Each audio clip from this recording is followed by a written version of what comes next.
Welcome back, and now it's time for our second segment of today. As I mentioned in the beginning, the United Nations will host the 2019 Climate Summit with the participation of head of states and government on the sidelines of the high-level debate of the General Assembly. Of course, this is something of great importance, especially when it comes to the climate in general. We're not talking about something that is in Egypt in particular, but actually we're talking about something that is of crucial importance worldwide.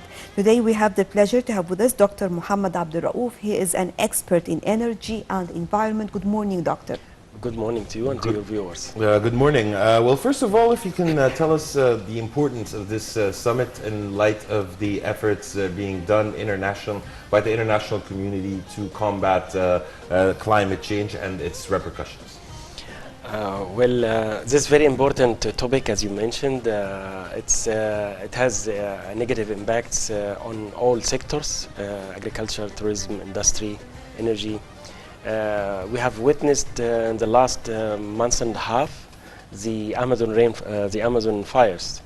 One of the reasons are climate change. Of course, deforestation and other policies by the government have its impact, but climate change, one of the main reasons for these fires.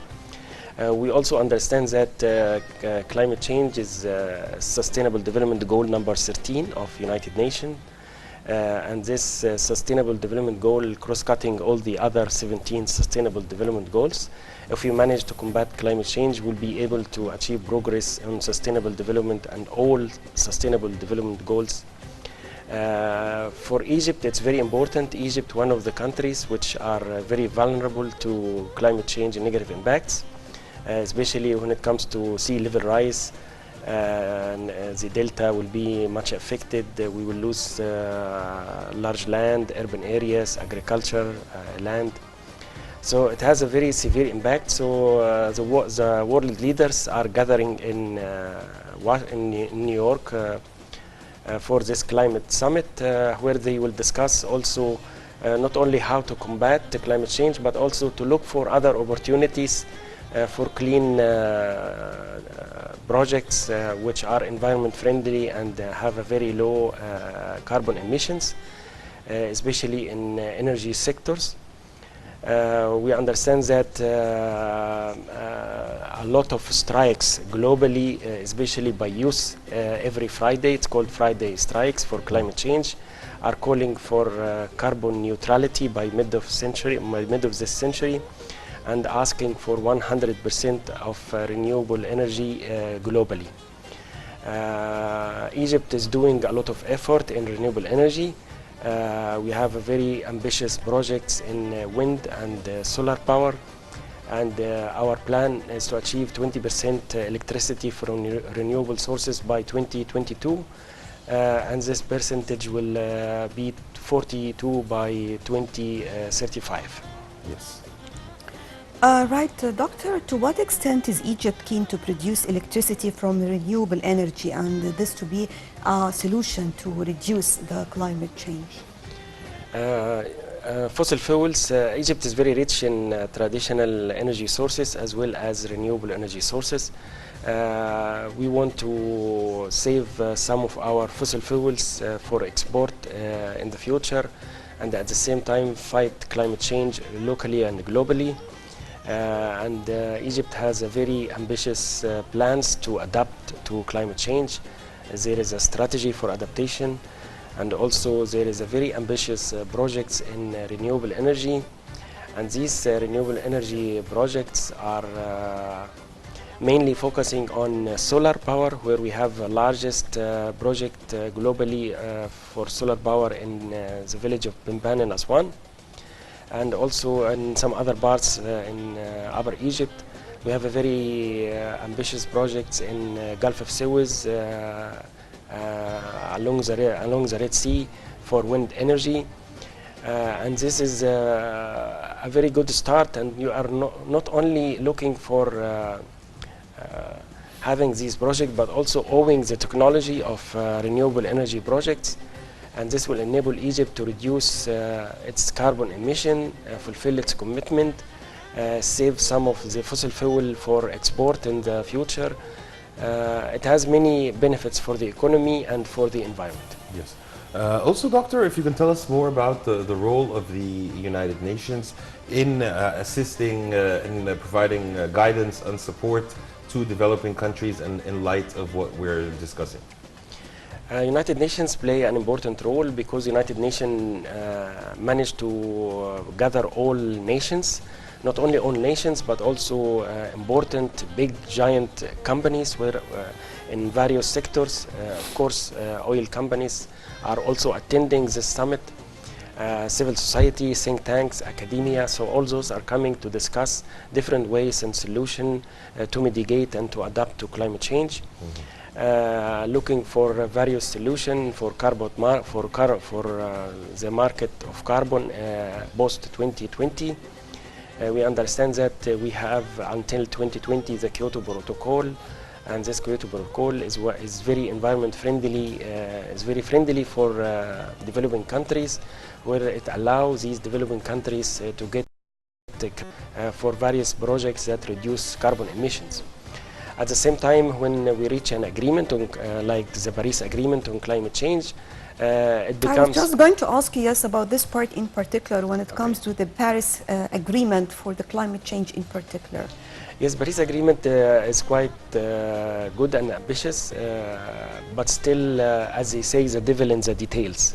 Still a lot of details to be done and finalized.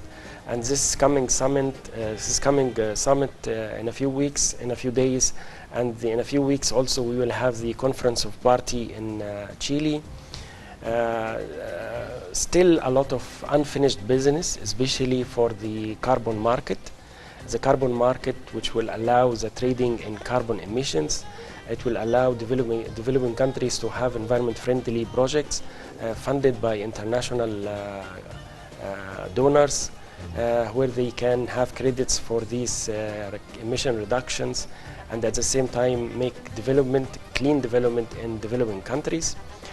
Also, the issue of finance is very important and very high on the agenda, because if we want to fight climate change, many developing countries lack the financial resources needed to apply and implement various clean climate projects. So different finance options, whether bilateral or through the international financial bodies like Global Environment Facility, Adaptation Fund, and many other funds. Also, we are looking to discuss the loss and damage as a result of climate change, and how this compensation can be directed to developing countries.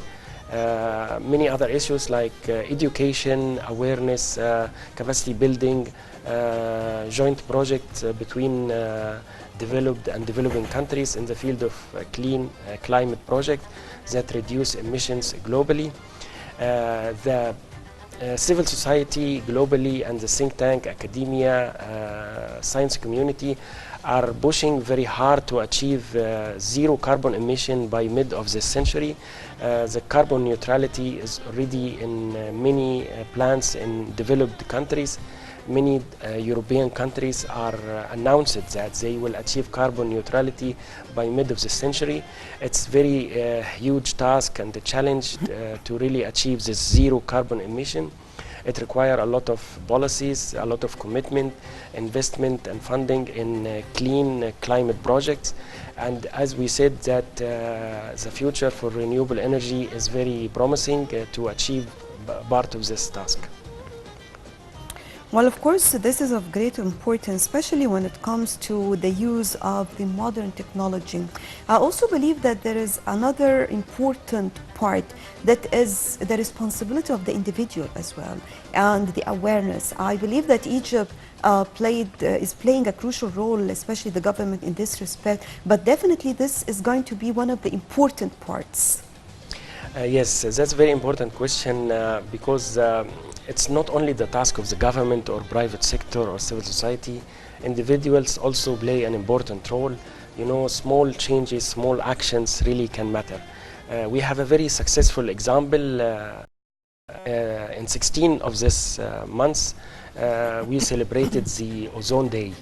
where we have another successful climate story where nations gather together to end the use and production of chlorofluorocarbons, which are causing the depletion of ozone layers. Last year it was announced that the ozone hole really shrinked, almost will be disappear in 10-15 years. And the use and production of various products which cause this ozone depletion already are not in the market anymore. So this is considered a very successful story where government took action, took step by step, private sector reacted and provided through technology various alternatives, and also individuals were very aware, so they didn't buy these products which really affect the ozone layer. So we need another successful story in climate change, where the awareness plays an important role, because small actions by individuals when choosing different products or different actions, different investment by private companies will really matter locally, regionally and globally. Egypt also is doing an important role in this through civil society, governmental bodies, and through its role in the presidency of the African Union. Right. Dr. Mohamed Abdel Raouf, expert in energy and environment, thank you very much for joining us. Thank you. Thank you. Thank you. And dear viewers, by this we come to the end of today's episode of The Breakfast Show. Just a quick recap. We talked about the Egyptian and the world economy in light of the upcoming UN General Assembly, and also the climate change topic. And dear viewers, you're in the company of myself, Karim Ghaneddine, and Nashwa Rashid. Thank you, Karim. Thank you all. And stay tuned for more coming up on Nile TV International.